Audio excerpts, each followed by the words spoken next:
Sora's forms of darkness have always intrigued me. As a character that is built upon the foundations of the light is right, seeing how his character has had incorporations of being consumed by darkness, the omega evil entity of Kingdom Hearts, is bizarre to say the least. Do you remember back to when you were playing Kingdom Hearts 2 for the first time, going to activate a drive form and out of completely nowhere, oh my god, what is that? Why is he on all fours? Where's the Keyblade gone?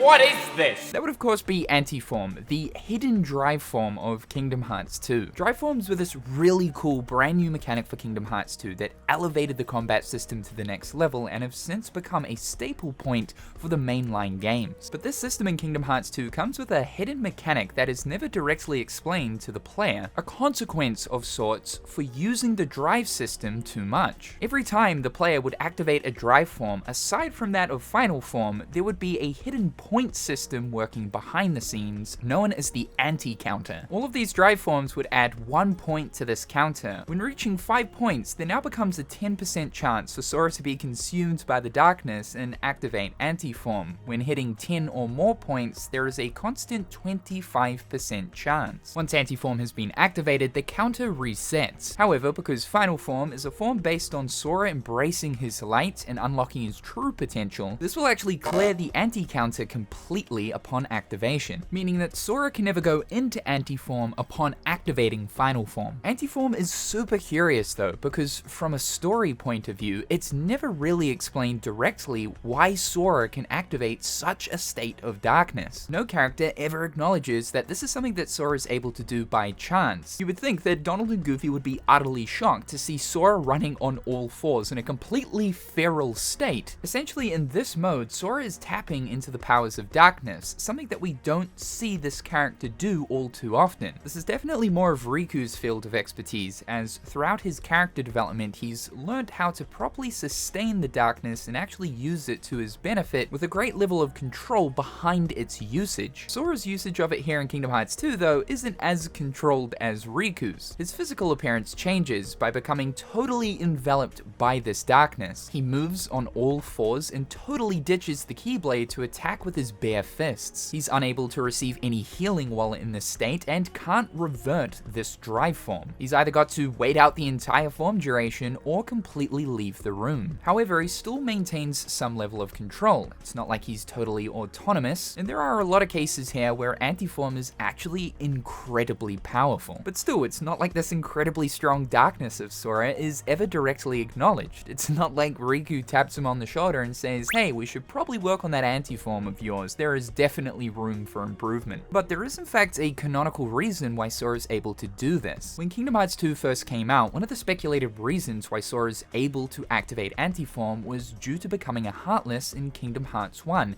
and people would be right about the speculation. It was confirmed by Tetsuya Nomura in 2006 with Famitsu that Sora in fact can activate a darkness state because of his time spent as a Heartless briefly in Kingdom Hearts 1. He mentions that it's a side effect of using too much power. I'd have to imagine that because Sora is primarily a light user and that drive forms are activated upon Sora harnessing his powers of light, anti-form is also probably there to act as a sort of balancing measure as well. It's explained throughout Kingdom Hearts that the universe needs to be comprised of a semi-what equal balance of both light and darkness. One cannot exist without the other. This means that technically, even if a person is completely pure, darkness resides within all hearts. However, Sora's first form of darkness, the Shadow Heartless we see in Kingdom Hearts 1, acted as a catalyst for Sora to be able to actually harness and use these powers. Though in Kingdom Hearts 2, this is Sora inadvertently using the power and having to deal with it while it's active. Kingdom Hearts 3, though, provides a slightly different version of anti-form, now known as Rage Form. Well, at first glance, Rage Form does appear to be some type of evolution of Sora's anti-form. Nomura has kind of confirmed that it is in fact different. In 2019, he touched upon the key differences between both of these forms, mentioning that Rage does indeed have characteristics that are reminiscent of Anti, but it's basically a separate thing setup-wise. Anti is based on Sora getting completely stained in darkness, but Rage doesn't go quite that far. It's based on him going into a rampage state controlled by feelings of anger. So while Anti-form is 100% authentic darkness, Rage is derived from the emotion of anger. I mean, it is called rage form. Sora is able to maintain a lot more control while in rage form. He no longer runs on all fours, the Keyblade is still present and uses it to attack enemies. Sora has much greater defensive capabilities, being able to still block, perform counter attacks, and also dodge. He can now receive healing, along with being able to use some of the moves he can traditionally use in his base form, like double flight or glide. However, it shouldn't be confused that rage form is still a form that is comprised of darkness, as it is stated in Kingdom Hearts that anger is an emotion derived from the darkness. It's important to pay attention to Nomura's comment here where he mentions that anti-form is Sora getting completely stained in darkness, but rage doesn't go quite that far. This is still very much a form of Sora's that uses the darkness to fuel his power. It shouldn't be twisted though that rage form isn't as strong as anti-form, as it isn't harnessing as much darkness as anti does. Because while I think that anti-form is definitely the cooler form out of the two, considering everything that rage form is capable of, due to Sora being able to maintain more control while in this state, allows him to unleash some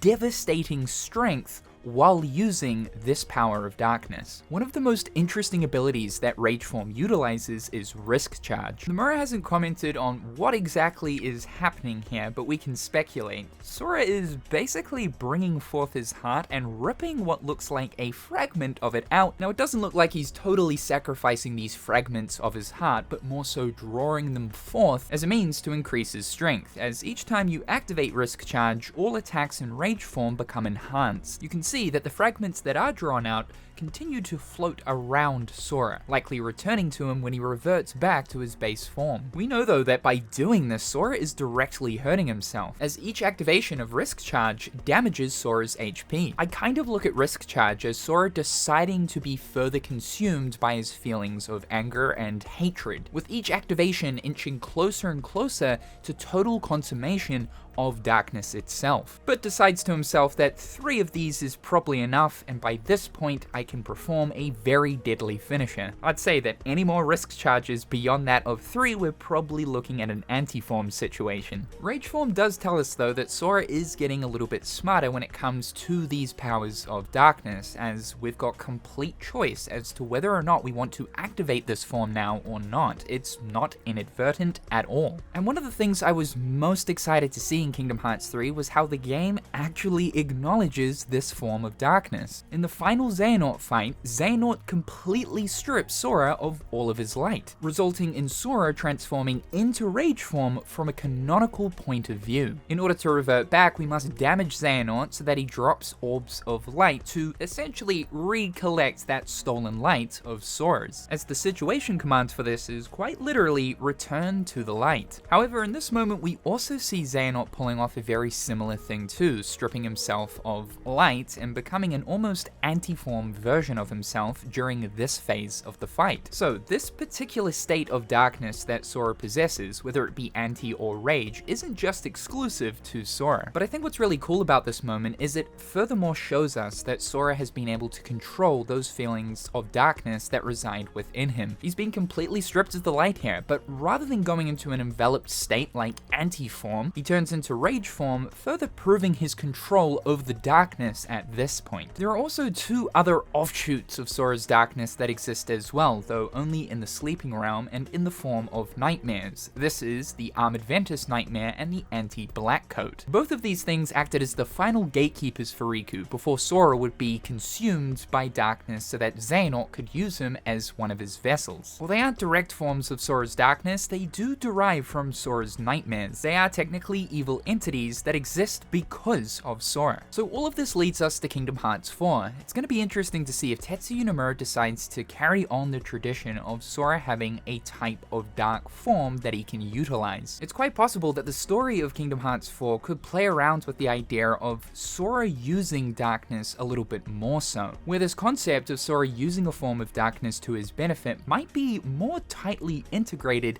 into the narrative of the game. I feel like at this point it's become an expected thing to see just because Square Enix decided to re-implement a version of Antiform into Kingdom Hearts 3. But I'd have to imagine that what we would receive in Kingdom Hearts 4 would be different yet again. A lot of time has passed between the events of Kingdom Hearts 3 to 4, more so than the time between Kingdom Hearts 2 to 3. This is on the basis that forms are going to return for the game though. As of right now, there has been no confirmation on whether or not a form system will be present for KH4. So hopefully this video has provided a clearer understanding of how Sora's Darkness works. Would you like to see this form return for Kingdom Hearts 4? Let me know. However guys, thank you so much for tuning in. Be sure to slippity slap that like button. Subscribe to the channel if you haven't already. A big thank you to my wonderful patrons. I hope you're all having a fantastic day and we'll talk again real soon.